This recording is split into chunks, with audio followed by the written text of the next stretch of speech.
سر میرا سوال یہ ہے کہ اگر پیدائش اور وفات اللہ کے ہم مقرر ہے تو بیچ کی تو ساری لائف چلے انسان کے لیے آزاد ہے کہ اس کو چھوڑ دیا جائے کہ وہ جو کرے گا اس کا بعد میں حساب ہوگا. اگر موت بھی یقیناً ہے اور اللہ کے ہاں اس کی ریزن بھی یقیناً فکسڈ ہوگی کہ اس شخص نے کیسے مرنا ہے, تو اس صورت میں جو شخص قتل ہو جاتا ہے تو یقیناً پھر اس کا قاتل بھی تو کوئی اللہ تعالیٰ نے لکھا ہوگا. اس صورت میں وہ جو قاتل ہے وہ سٹینڈ کرتا ہے, وہ کیا روز قیامت عذر پیش کرے گا؟ وہ تو یہ کہہ سکتا ہے کہ اللہ میرا تو قصور ہی نہیں ہے, یہ تو آپ نے لکھا ہوا تھا. یہ ایک لفظ آپ نے اس میں داخل کر دیا, لکھا ہوا ہے. یہ اولاً تو قرآن میں آیا نہیں, دوسرے یہ کہ اگر آیا بھی ہو تو اس کی وہ تعبیر نہیں ہے.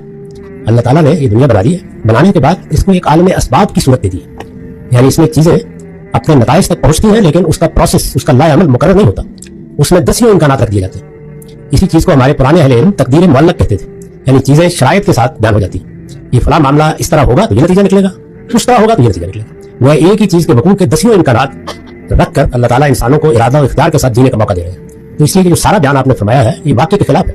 اس عالم اسباب میں اللہ تعالیٰ نے ارادہ دیا ہے, اختیار دیا ہے اور انسان کو دیا ہے. اس کے ساتھ اس کو مہلت عمل دی ہے, اور اس مہلت عمل میں جو اہداف یا ٹارگٹس مقرر کیے ہیں, موت بھی ایک ہدف ہے جس تک ہم آگے بڑھ رہے ہیں. اس کے لیے 10 امکانات رکھتی ہے, ان میں سے کوئی امکان روب عمل ہو جائے گا. وہ کوئی امکان 10 امکانات میں سے 1-2 ہوں گے, لیکن اللہ اس کا علم رکھتا ہے. تو یہ بس 2 باتیں الگ الگ ہیں. امکانات کی دنیا متعین اور محدود نہیں ہے, اور اللہ کا علم کبھی غلط نہیں ہو سکتا. دونوں کو بیک وقت اس طرح مانا جاتا ہے. یہ جس طرح ہم آپ انسان زمان و مکان میں رہنے والے لکھا ہوا سمجھتے ہیں, یہ اس طرح نہیں.